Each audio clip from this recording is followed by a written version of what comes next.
একটা dress make করার video আমি পোস্ট করেছিলাম প্রিয়া হাসান আইডিতে।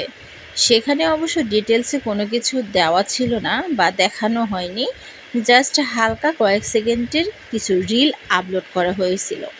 সেখানে কমেন্ট তো অনেক, সেই সাথে মেসেঞ্জারে এত বেশি ভর্তি ছিল আপুদের যে আমি যেন পুরো ড্রেসের কাজটা ভালোভাবে ভিডিও করে পোস্ট করি।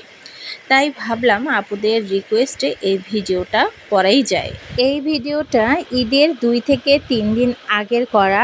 আমি কাজটা সম্পূর্ণ করে রাখছিলাম এবং ভিডিওটাও করে রাখছিলাম। এডিট করতে পারিনি বলে ভিডিওটা আমি পেজে আপলোড করতে পারি নাই। তো আজকে ঈদের প্রায় 4 দিন পর আমি এই ভিডিওটা পোস্ট করতেছি, তাও প্রিয়া হাসান আইডিতে না, আমি কিন্তু পোস্ট করতেছি আয়ানের আম্মু পেজে।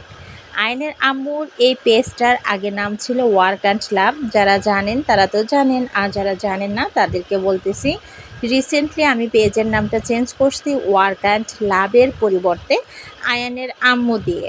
এই কারণে করছি, খুব ইজি এবং সিম্পল একটা নাম রাখছি যাতে করে সবাই সার্চ দিয়ে এই পেজটা খুঁজে পায়।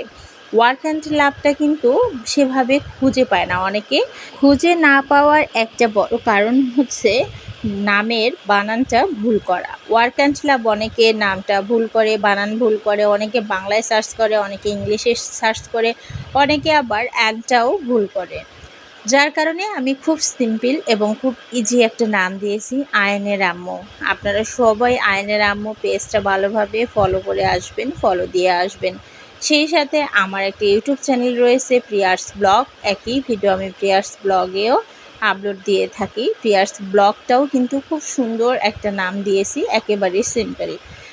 তো যাই হোক, আমি কিন্তু এগুলো আপনারা দেখলেন আমি কথা বলতে বলতে খুব সুন্দর করে আগে নিজের আইডিয়া মতো ফুলগুলোকে বসাই নিছি, সাজাই নিছি, যে দেখি কিভাবে সাজালে, কিভাবে বর্ডার লাইন তৈরি করলে ভালো লাগে। তো সেগুলো বর্ডার লাইন তৈরি করার পরে আমি আঠা দিয়ে আগে এটাকে বসিয়ে নিছি যাতে ফুলগুলো উড়ে না যায়। এরপর আমি সুই সুতার মাধ্যমে কিন্তু এই ফুলগুলো, পাতাগুলো সবগুলো সুন্দর করে আটকাই নিছি যাতে ধুয়ে দেওয়ার পরে বা খুব সহজে যেন খুলে পড়ে না যায়। আর সুই সুতার কাজ করতে গেলে এরকম গিট লাগবেই, এটা অনেকেরই লাগে, সবাইয়ের লাগে, যারা কাজ করে তারা ভালো জানে। তো আমাকে কমেন্ট করবেন কোন কোন আপুর এই অবস্থা হয় যদি তাড়াহুড়া করতে গিয়ে সুতা এভাবে গিট লেগে যায়।